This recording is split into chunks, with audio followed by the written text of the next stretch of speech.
O programa de hoje vai tratar da disputa pelo governo de Minas em 2022. Nós ainda estamos a 1 ano e 3 meses das eleições, mas o assunto já está em pauta e há sinais visíveis de movimentação de lideranças e partidos. Eu vou conversar com a jornalista e doutora em ciência política, também pesquisadora, Berta Macarum. A Berta é jornalista do jornal Estado de Minas e colunista da Rádio CBN. Berta, obrigada por atender o Mundo Político, a TV Assembleia. Prazer é meu, Vivian, estar aqui com vocês hoje. Berta, 2 nomes aparecem de forma inequívoca nas pesquisas na liderança para o governo do Estado, que são o próprio governador, né, Romeu Zema, e o prefeito de Belo Horizonte, Alexandre Calil.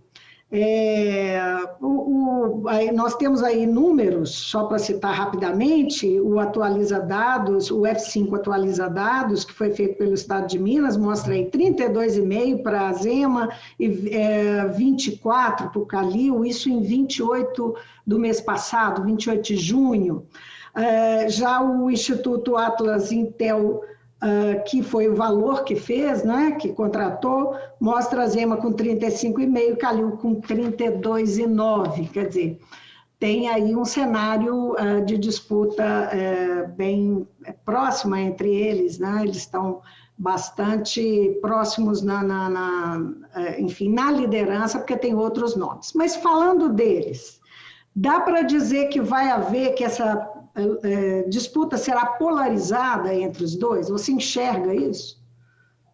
Vivian, muito provavelmente em Minas a disputa fica polarizada entre Alexandre Calil e Romeu Zema.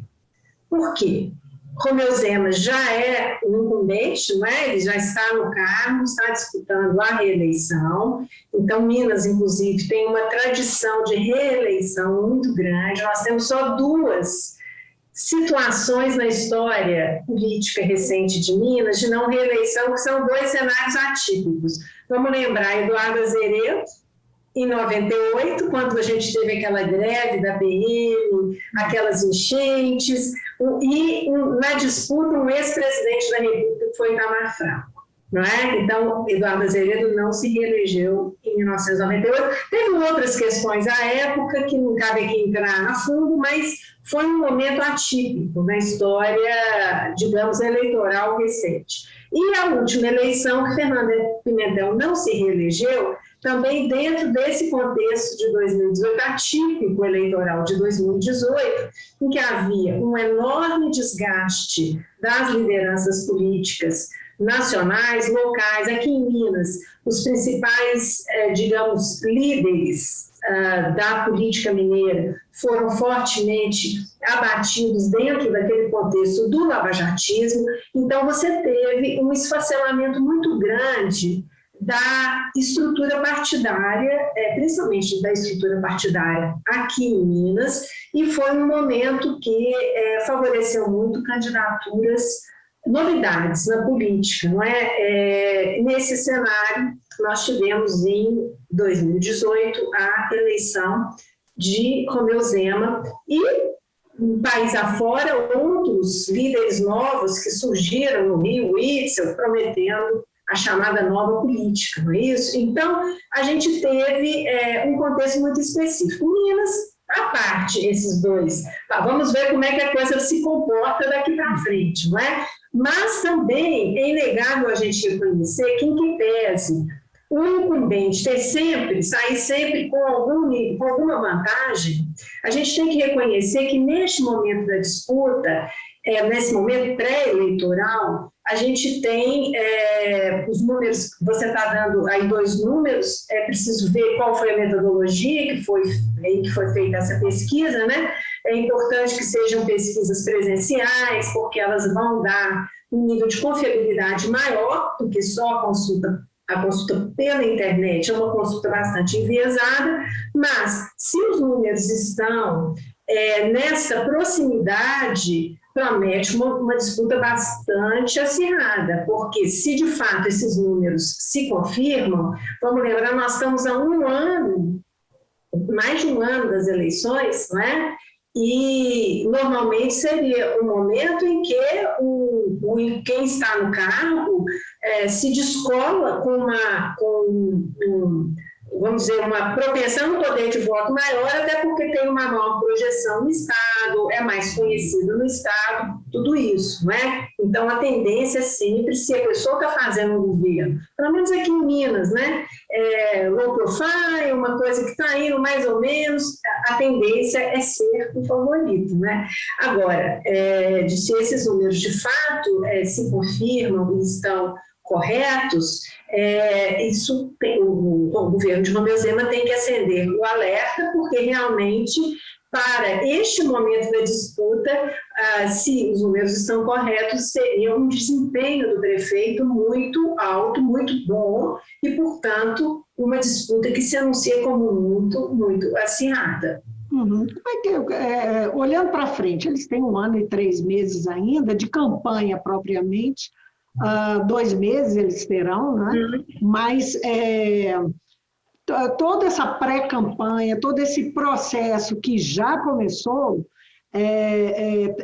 soma aí 1 ano e 3 meses, é muito tempo. Então, eles têm desafios que podem reconhecer e enfrentar. Que desafios você enxerga para um e para outro, para chegar, o Zema, por exemplo, para tentar superar isso aí que você está apontando, né? Uma situação, digamos, um pouco apertada em relação a outro candidato e o próprio Calil, né? Vivian, eu vejo o Calil muito forte na região metropolitana e com um nível de conhecimento menor no interior do estado. Portanto, Calil precisa vencer essa barreira da região metropolitana, né? Ele precisa levar o seu nome ao interior do estado, rodar o estado, se fazer presente no interior do estado. Então, eu percebo esse o grande ponto fraco do prefeito Alexandre Calil. No caso do Zema, eu percebo o Zema com uma maior inserção no estado, entretanto, com algumas dificuldades em decorrência da sua, digamos, proximidade excessiva com o governo de Jair Bolsonaro, que está num momento de perda muito grande de popularidade em decorrência da gestão desastrosa que fez em relação à pandemia, não é? E todos esses centenas de milhares de mortes que poderiam ter sido evitadas se tivéssemos tido uma ação mais efetiva, tanto na busca por vacinação, quanto digamos assim, no bom exemplo e nas rotinas vamos dizer, no comportamento para evitar a doença, não é? A transmissibilidade da doença. Então, essa proximidade com o governo de Jair Bolsonaro é um ponto complicado para Zema, e eu acredito que ele já tenha percebido, tanto que no que diz respeito à pandemia, ele marcou um ponto de inflexão esse ano e aguentou o tranco nas redes sociais, porque realmente ele tinha essa interlocução com a base bolsonarista raiz aqui em Minas, não é? E que não ficou satisfeita quando ele tomou medidas que precisavam realmente ser tomadas, não é? De enfrentamento e de reconhecimento da gravidade da doença e das medidas que precisam ser tomadas. Então, eu vejo que ele tem como a grande dificuldade para ele vai ser, ao mesmo tempo em que ele demarca um afastamento do governo Bolsonaro, por outro lado, ele busca uma proximidade para não perder esses 10%, 12% de bolsonarismo raiz que estavam sem rumo, que tendencialmente vão com ele, né? Então, são votos que ele precisa. Lembrando que ele foi recebido ontem pelo Bolsonaro, não é? Pois é, então ele vai fazer esse jogo, ele está numa saia justa, ao mesmo tempo que o partido dele, o Novo, no âmbito nacional, apoia o pedido de impeachment, Zema não. Por quê? Bom, ele quer se distanciar no que diz respeito à pandemia, mas ele não quer se distanciar dos do bolsonarismo, desse eleitorado bolsonarista que lhe dá também um colchão, né, numa disputa que se anuncia como apertada. Agora, por outro lado, pode concluir. Só para concluir, é o seguinte, nós temos tido aqui em Minas a informação de que o senador Carlos Viana também pretende disputar o governo. E parece, ao que tudo indica, que o senador Carlos Viana vai sair do PSB e está em busca de uma legenda em que ele se sinta mais confortável aqui no Estado. E essa é uma procura que tem porque ele é vice-líder do governo Bolsonaro e o senador Carlos Viana encarna mais essa figura, né? Portanto, a candidatura de Carlos Viana não favorece ao governador Romeu Zema. E aí vai disputar o mesmo eleitorado. Exatamente. Pelo menos no primeiro turno, né? Pensando em mesmo eleitorado e esse alinhamento com Bolsonaro, eu fico pensando o seguinte: Bolsonaro sustenta, apesar de estar há 2 anos e meio no governo, ele sustenta o discurso antissistema, não é? O tempo todo, não é? Em relação aos outros poderes, em relação até aos seus comandados e tal, ele sustenta esse discurso. O governador se elegeu com o discurso da antipolítica, não é? Com esse afinamento, mas o governador vai conseguir sustentar isso? O Bolsonaro tem outro estilo. Não é? Ele é capaz de sustentar esse estilo, mas o governador vai conseguir manter ou será que ele já refez essa opção?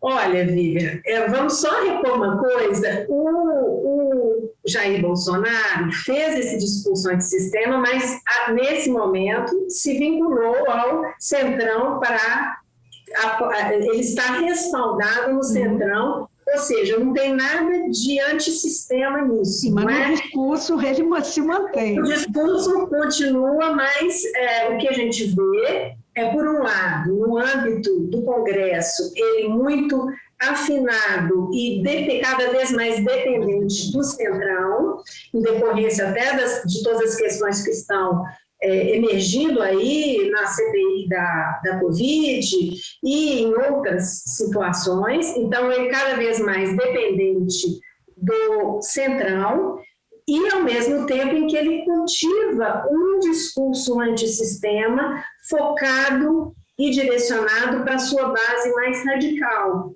Não é? Portanto, ele dirige diretamente um discurso antissistema, inclusive vários ataques às instituições democráticas, ataques a jornalistas, coisas que a base radical, a base autoritária, radical, que tem totalitária, tem um olhar, né, totalitário para a política, então ele faz esse discurso para a base e tem o discurso para o Congresso, do qual hoje ele está muito dependente. E aqui em Minas, o governador Romeu Zema já sentiu, tanto que a gente vê esses dias, até subiu bastante a temperatura, né, da política mineira aí do governador com a Assembleia Legislativa. Mas a gente percebe que, na medida em que o governador vai exercendo seu mandato, vai pegando experiência, né, na gestão pública, porque ele não tinha noção de como é a máquina do Estado e como é que são as relações políticas, institucionais, que realmente a gestão pública, um cargo de representação não é um cargo de uma empresa privada, né? Você tem que lidar com múltiplos interesses coletivos, e você tem que realmente ter a capacidade da arte da política, né? Que ela é extremamente necessária e importante para as estabilidades de governos, inclusive para se chegar ao bem comum, não é, Vivian? Então, nesse momento, ele tá tentando aprender a fazer isso, mas veja que na Assembleia Legislativa ele tem encontrado muitas dificuldades para se articular politicamente com uma base estável. Eu ia jogar essa conversa um pouquinho mais para frente, né? Mas eu vou então entrar nisso, né? Como você disse, a temperatura subiu, e subiu em torno do acordo da Vale. A forma como seria distribuído um recurso, parte do recurso, de 1,5 bi, não é? E houve um desacordo na forma da destinação. O fato é que o governador deu uma entrevista, depois de algumas trocas de provocações e tal, entre o secretário de governo e a Assembleia e o presidente Agostinho Patrus. O governador deu uma entrevista muito... Ele insultou os deputados, na verdade, né? Não vou repetir o que ele disse, mas traduzindo que eles não estão fazendo nada, que eles não entendem o que tem que ser feito e não estão fazendo nada. Bom, a gente pode dizer que isso já reflete, né? Subiu essa temperatura desse jeito, é porque eles já estão com um pé realmente nessa disputa, né? Nesse processo de disputa eleitoral que vai ser realmente acontecer de fato só em outubro do ano que vem? Sem dúvida, sem dúvida. Porque você está tocando num ponto que é um ponto da velha política e da clássica política, não é? Você está mencionando a temperatura subiu mais em se tratando do acordo de 1,5 bi, não é? Da Vale, que vai ser, pela PEC que foi aprovada, transferido diretamente para os municípios mineiros.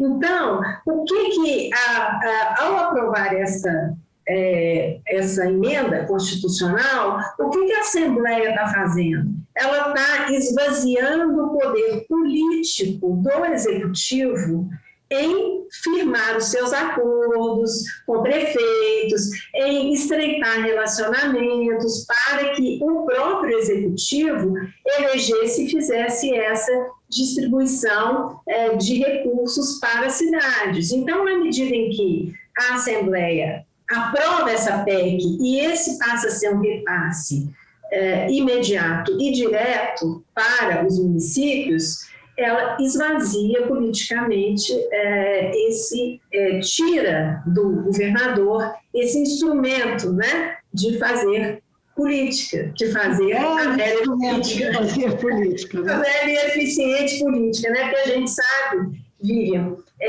as campanhas hoje, elas são muito... elas têm características, têm uma velocidade de disseminação da informação muito grande, elas têm uma característica muito interessante de o eleitor demora a se posicionar, mas chega nos últimos dias, igual pega fogo, é uma onda muito rápida, né? Se posiciona de uma forma irreversível e muito rápida. Claro que você pode, ao longo do processo eleitoral, perceber os indicativos do caminho das tendências, mas de fato, né, são campanhas, quanto mais polarizadas as campanhas e menor a diferença, né, entre os candidatos, são os momentos finais que são são decisões que passam diretamente pelas redes sociais, mais particularmente pelo WhatsApp, né? As campanhas hoje passam por essa comunicação direta. Horizontal, né? Direta, né? Exatamente, de um eleitor que já está mapeado, né? De nichos que já são conhecidos.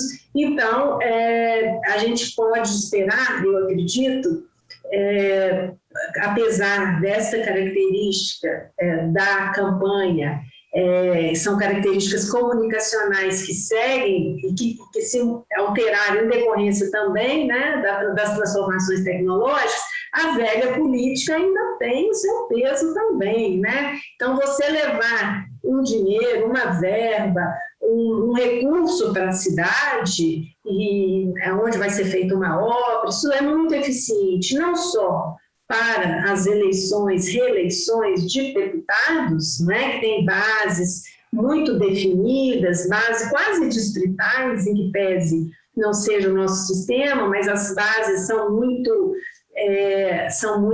voto, são poucos os deputados com uma votação difusa, a maior parte deles tem bases geográficas muito definidas. Então, apesar disso tudo, não é? Então, até por causa disso tudo, a velha política tem também ainda a sua eficiência. Então, tem que casar, né? Então, o governador perdeu esse 1,5 bi para fazer a velha política. Vamos dizer assim. O governador perdeu isso e perdeu a queda de braço com os deputados, né? E aí eu fico pensando o seguinte, quando a PEC 68, que viabiliza essa transferência direta para os municípios, foi aprovada, ela foi aprovada por 70% com 70 votos dos deputados, são 77. 70 votaram a favor. Isso significa que a maior parte da base dele votou pela transferência, né? Eu fico pensando naquela informação que o governador passou alguns meses atrás, se manifestou, dizendo que desta vez a campanha dele vai ser diferente e ele vai buscar, a candidatura dele será diferente no sentido de que ele vai buscar alianças, ele não vai ter mais uma chapa puro sangue e ele vai buscar partidos, ele vai fazer uma aliança, construir uma aliança. Ora, quem pode estar com o governador nesse momento, a gente devia supor que está na base dele. Mas numa situação como essa, isso não se manifesta. Ele vai ter dificuldade, na sua opinião, de formar essa aliança, em que pese que a gente sabe que o governo do Estado tem cadeira e caneta. Então, ele vai ter dificuldades? Vivi, essa é uma pergunta muito interessante, porque ela toca em 2 pontos. Tem 2 eixos aí que eu acho que são importantes abordar. Primeiro, vamos olhar sobre o âmbito, na perspectiva dos deputados. Eles se cacifam com suas bases, porque, obviamente, eles firmaram com seus prefeitos. Quando eu digo seus prefeitos, são aqueles prefeitos com quem eles mantêm uma interlocução mais próxima e que estão em cidades em que eles têm mais votos, né? Obviamente, esses deputados têm com esses prefeitos, levaram esses prefeitos, né? Esse acordo, essa proposta de aprovar uma proposta de emenda constitucional que fizesse a transferência direta para as cidades. Então, entre olhar a sua própria reeleição e olhar um cenário mais amplo de alianças, a gente sabe que o parlamentar tende a primeiro cuidar de sua própria reeleição. Então, esse é um ponto que eu acho que explica por que mesmo a base de Zema na Assembleia Legislativa aprovou esta PEC para a transferência direta aos municípios. Agora, a questão das alianças que você coloca, ela é uma questão muito interessante, mas ela não se desvincula de forma nenhuma da disputa nacional, Vivian. Porque, em que pese, recentemente, até o prefeito Alexandre Calil, numa entrevista ao Estado de Minas, ele disse que, ele sugeriu que ele poderia optar por ficar neutro entre Lula e Bolsonaro, e naquele momento ele lançou o apoio, a candidatura, o apoio, né, a Rodrigo Pacheco como uma terceira via. A disputa em Minas é o segundo colégio eleitoral. Minas é a síntese do Brasil, né? A gente sabe, a gente que acompanha o resultado eleitoral, sabe que nas últimas décadas, você olha para o resultado de Minas, você tem uma proximidade, quase uma proxy para olhar o que acontece no Brasil, né? Então, o segundo colégio eleitoral não vai ficar neutro em relação à disputa nacional, isso Isso não acontece, isso não é possível. E isso é um fato. Quando você pega, por exemplo, o Zema, hoje, quem são os partidos que dão mais sustentação a ele? O PSDB, né? Tanto que a gente tem o líder do PSDB e o PP, não é? Que são as duas maiores forças, e aí partidos menores, né? Além do próprio Partido Novo, não é? Que só tem 3 deputados, um dos quais até está para sair do partido, né? Que é o deputado Bartô. Mas, quando a gente olha para o PSDB, por exemplo, se o PSDB lançar a candidatura de Eduardo Leite, como está uma parte do partido deseja, ou que seja o próprio Dória, não é?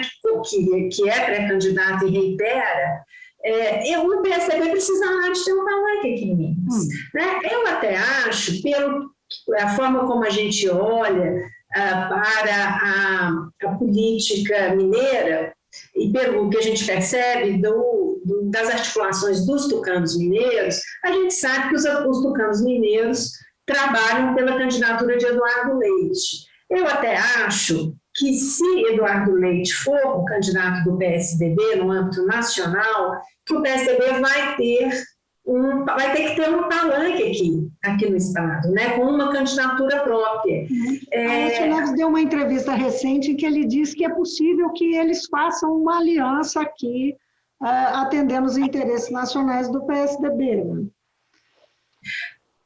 Agora, a questão é, se o PSDB fizer aliança com o Zema, que é a aliança mais provável, e, nesse sentido, o PSDB espera uma participação, com certeza, na chapa majoritária. O PSDB não vai fazer aliança com o Zema para ficar sem o vice ou sem o candidato ao Senado. Concorda comigo? Então, assim, se a gente vai olhar sobre esse aspecto, sobre essa perspectiva, então nós vamos ter o seguinte: xadrez complicado. O PSDB tem candidatura própria aqui, ou ele vai com o Zema, desde que o Zema garanta um espaço na chapa. Mas se o Zema vai com o PSDB, como fica a base mais à direita de Zema, mais bolsonarista raiz, não é? Que é uma base que ele tenta cultivar e se equilibrar. Percebe como é difícil essa composição para ele? Então, a situação dele também não é uma situação simples, não é? Agora, falando sobre ter um palanque, não é? O Calil também falou sobre isso, né? Que ele gostaria muito que tivesse um candidato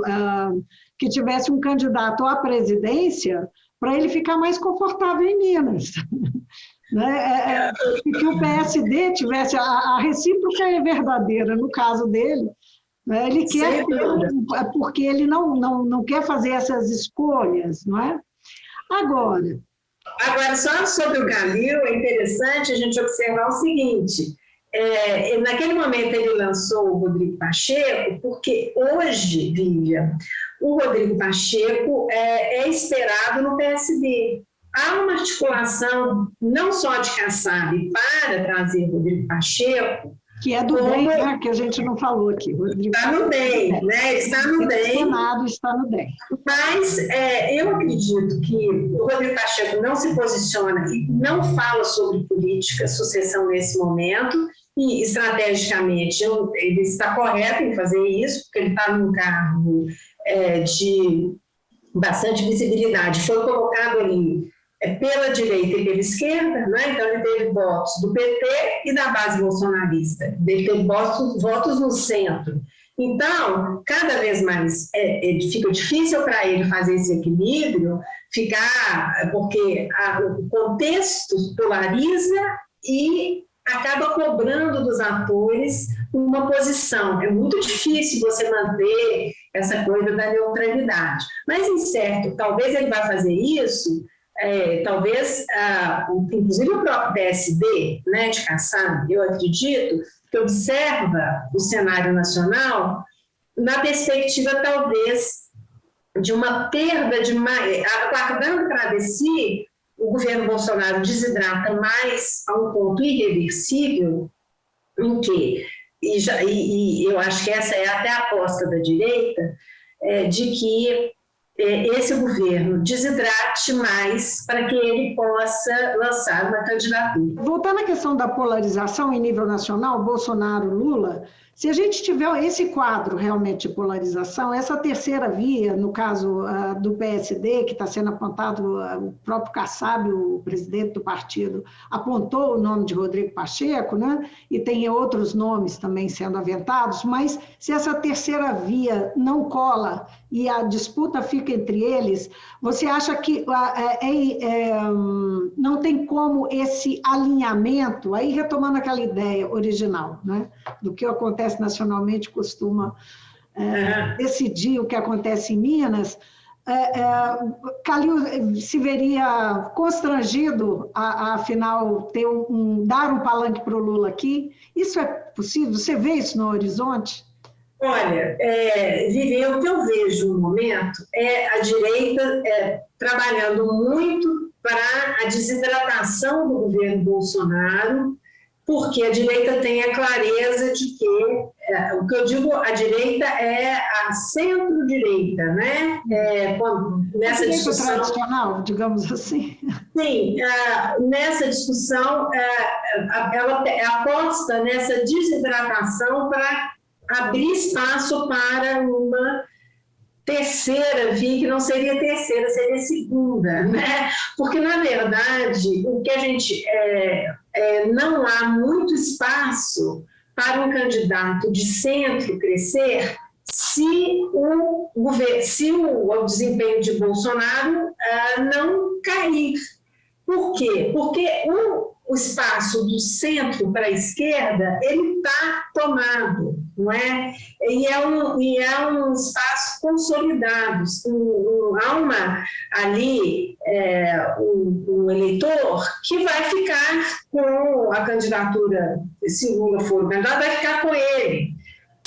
Agora, já no campo da direita, que seria natural que esse candidato, vamos dizer, da direita à extrema-direita, se posicione com Bolsonaro, se não houver uma desidratação da candidatura de Bolsonaro, você não abre espaço para uma candidatura de centro-direita. Tá certo? Então, essa é a aposta de Kassab. Eu acho que o Kassab, na minha leitura, olha para o governo Bolsonaro e diz, bom, se a coisa,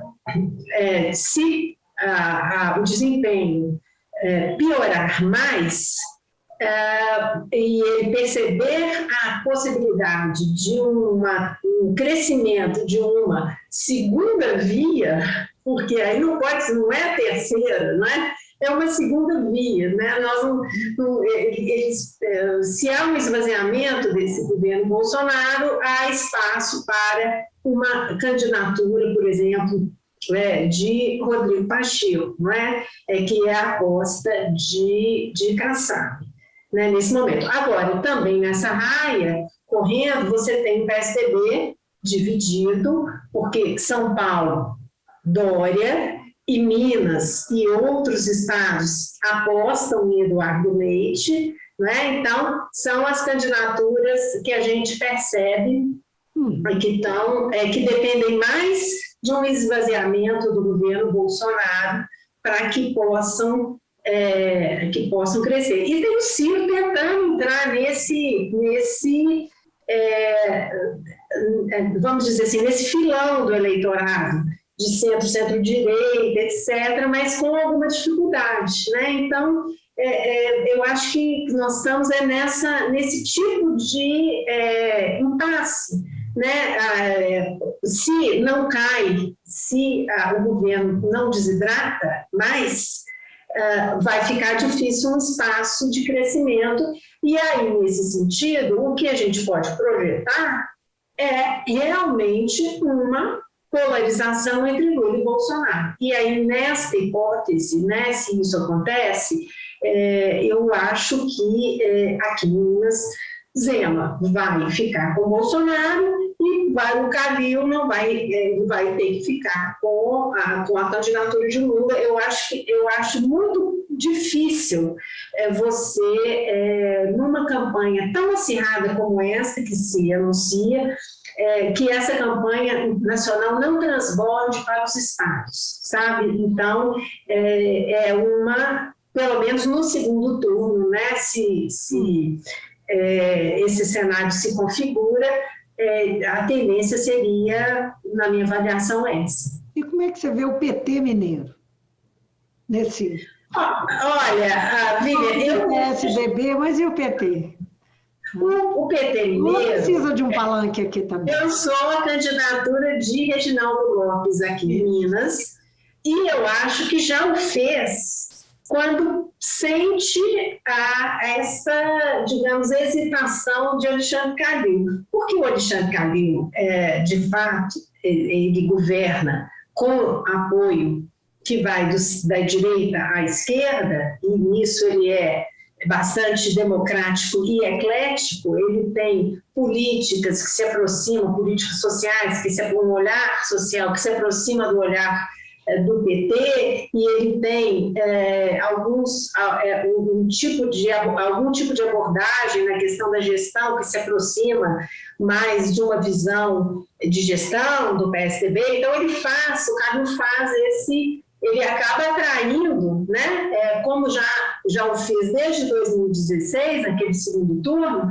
ele teve por gravidade, né, sem fazer grande esforço, acabou tendo o voto também da esquerda no segundo turno, não é?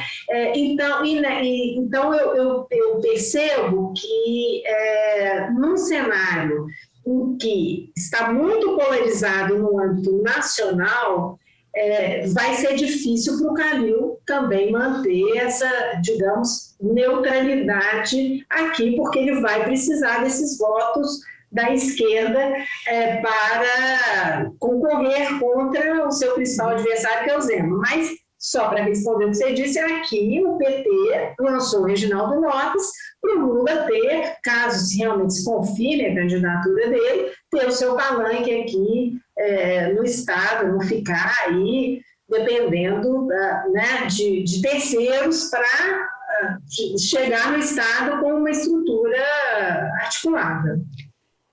Eu queria retomar uma questão que eu coloquei para você logo no início, sobre desafios, dificuldades que cada um desses dois candidatos que nós estamos considerando que talvez polarizem a disputa ao governo de Minas, que é o próprio governador, e o Alexandre Calil. Eu queria mencionar uma dificuldade que Calil tem enfrentado dentro da Câmara dos Deputados, da Câmara dos Vereadores. Nós falamos da Assembleia e os desafios do governador aqui, mas, de fato, Calil também tem enfrentado oposição, tem 2 CPIs lá instaladas, na Assembleia também tem 2 CPIs instaladas, CPI sempre incomoda o Executivo, né? Mas o fato é que Calil também tem enfrentado resistência, perdeu votação importante há cerca de 2 meses atrás. E as forças políticas que estão ali organizadas, parte delas parece que, retomando aquela questão do interesse do governador de fazer aliança, parece que estão ali representadas, né? Sem dúvida. Não é isso? Sem dúvida. A Câmara Municipal, o primeiro mandato de Calil, foi muito tranquila a relação na Câmara Municipal, até porque não estava no cenário municipal, como ele não era candidato ao governo, né? E ele como a gente colocou aqui, ele fazia essa articulação da direita, esquerda, etc.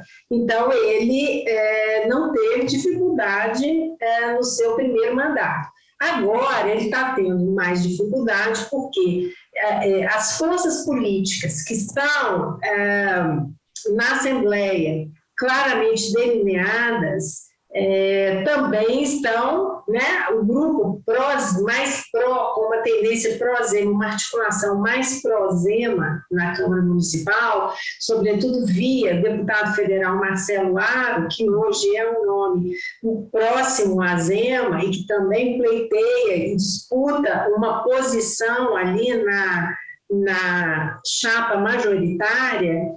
Então, isso já muda um pouco o tom da disputa política no âmbito da Câmara Municipal de Belo Horizonte. Marcelo Aro, que é do PP e tem lá uma bancada que tem a liderança dele, apesar dele ser deputado federal. Exatamente, é isso aí. Muito bem, Berta. Nós podíamos ficar aqui, conversando, mas infelizmente nosso tempo acabou. Claro, é um prazer. A gente conseguiu passar em revista não é, essa projeção de um cenário para 2022. Te agradeço muito por nos dar essa chance. Foi um prazer grande, Lívia. Muito bom te rever depois de tanto tempo, viu? Nós aqui, cada uma trabalhando em casa, mas aí a gente se encontra. Então, tá bom. Um abração.